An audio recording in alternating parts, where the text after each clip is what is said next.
Pozdravljeni, no, oglašam se vam z mojega dopusta. Smo na Hvarju in jaz sem prvič na Hvarju, tako da sem čisto navdušena nad to lepoto. Predvsem pa na tem delu, kjer smo sredi ničesar, pa čez sredi ničesar, morje, narava in to je vse, kar človek potrebuje, da se poveže s sabo in da se naužije te sončne energije. No, v glavnem, zdaj pa ta čas se veste, kako je na dopustu, ponavadi kaj beremo in zadnjič grem v knjigarno in vzamem tole knjigo Neukrotljiva, avtorica Glennon Doyle.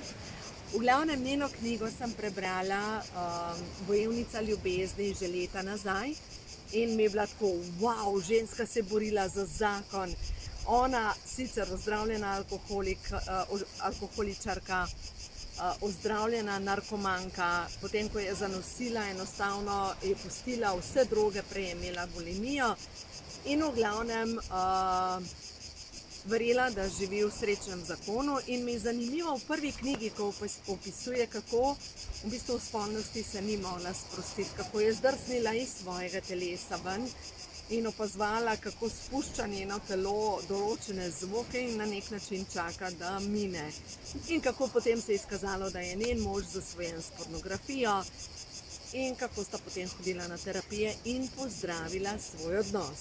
No in me prva knjiga čisto navdušila in vzamem pač naključne neke knjige v knjigarni, da pogledam in v glavnem ta knjiga je pa nadaljevanje življenja, ker se vsem zgodi življenje.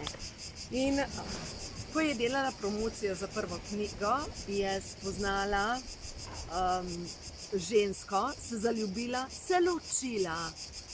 In v glavnem tej knjigi opisuje, kako so jo dejansko začeli obsojati, ker je pristala med lezbikam, pač kako, zdaj so pa že kar vsi geji, ampak kako težko je živeti svojo resnico. No, v glavnem, odlična knjiga in sploh prva polovica, odlična knjiga, zdaj tukaj zadaj malo pri politiki se mi je ustavili, ampak v vsakem primeru ja, je zanimivo. No, drugo knjigo, ki sem jo povzela, je pa knjiga Ženske, ki ljubijo preveč. Nisem je še prebrala, ampak ja, ker sem jo odprla, je ravno tako, pač to je to.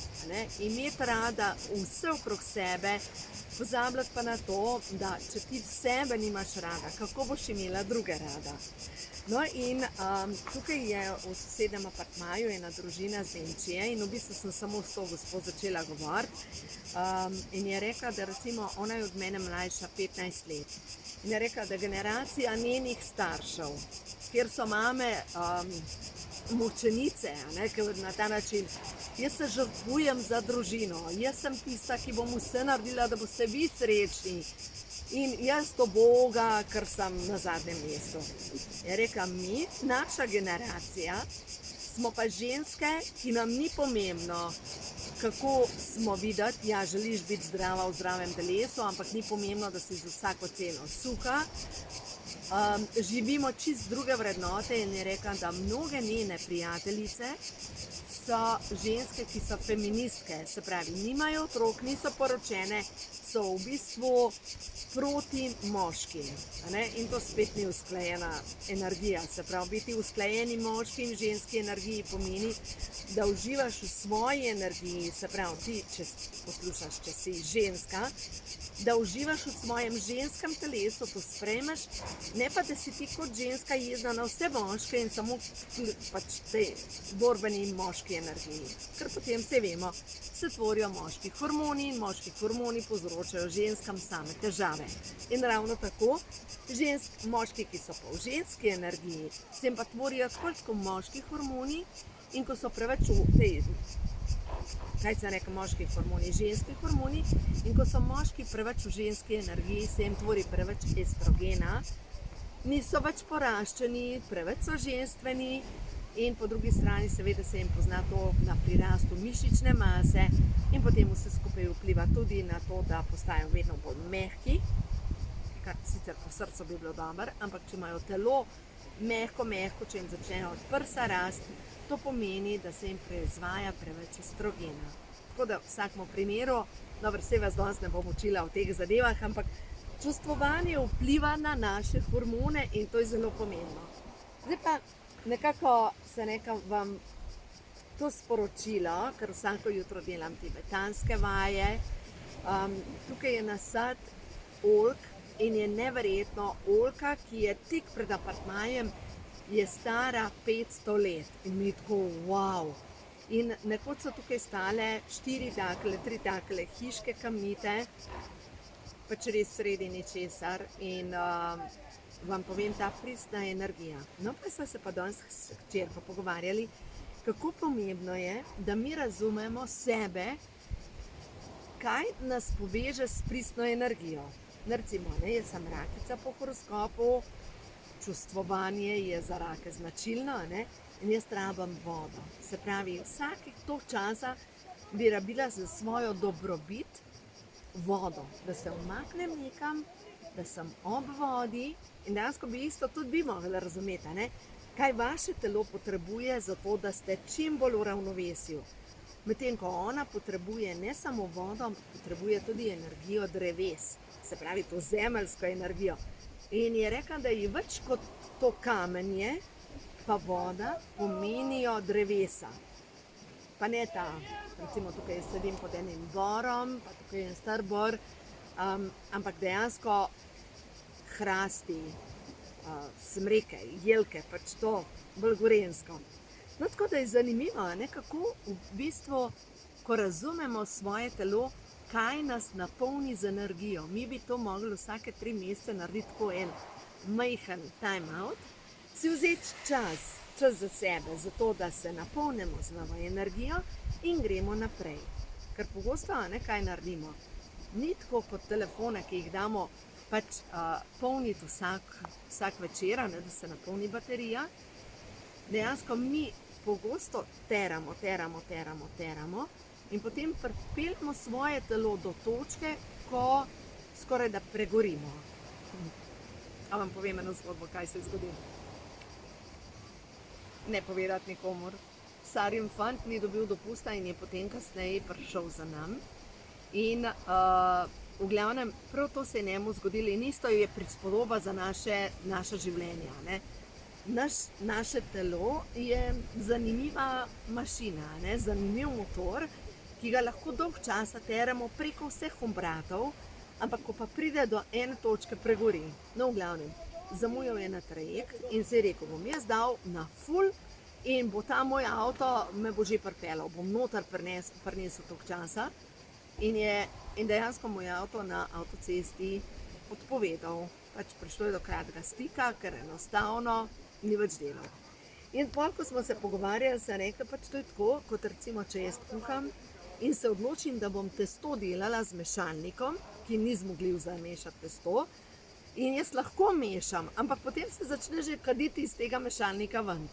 In ja, če razumem, dovolj zgodaj, treba je mešalnik ugasiti, pa ne, da se shladi pa pol nadaljevati, ampak enostavno uporabiti, pač na roke narediti do konca.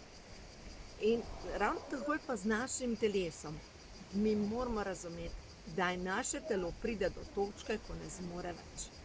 In ko ne zmore več, takrat bi si zavestno mogli vzeti nekaj časa, narediti ta time out, se odpočiti, se napolniti z novo energijo in iti dalje. In zdaj, če bi res mi sebe poslušali, ker če bi sebe poslušali, enostavno, če veš, da rabiš zemeljsko energijo, greš kamenje ima zemeljsko energijo, greš vrtnar, delati zemljo, greš v gozd, greš objemati drevesa. Če veš, da rabiš za svojo energijo vode, se zavestno umakneš in greš ali k morju, ali k reki, ali k jezeru in si nekaj časa sam s seboj. Seveda, tako vzamete karte prehodu na vodovo in rečete, no, stvarstvo, da vidim, kaj mi sporoča ta trenutek vesolje. Veste, ta gospa iz Nemčije je zanimiva.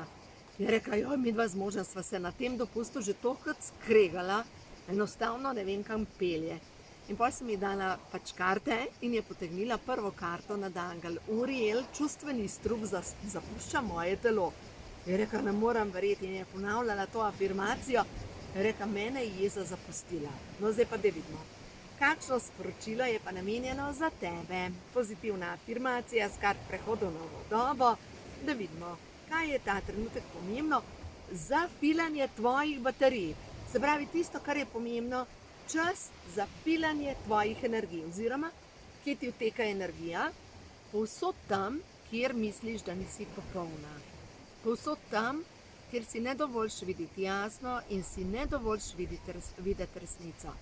Ker ti si popolna, ti si resnica, ti si povezana z resnico, ampak ne dovolj, da deluješ po nekih vzorcih. Vsi delujemo po vzorcih, a veste? Vsi delujemo po tem, kako bi mogli biti, v katero škatlico pašemo, in kako težko je načeloma izstopati iz neke škatlice. Kako težko je reči, jaz želim živeti svojo resnico. Pač bolj enostavno je biti v škatlici. In varno je ljubiti. In vsaka ljubezen se začne s tabo. Najprej sprejeti svoje telo.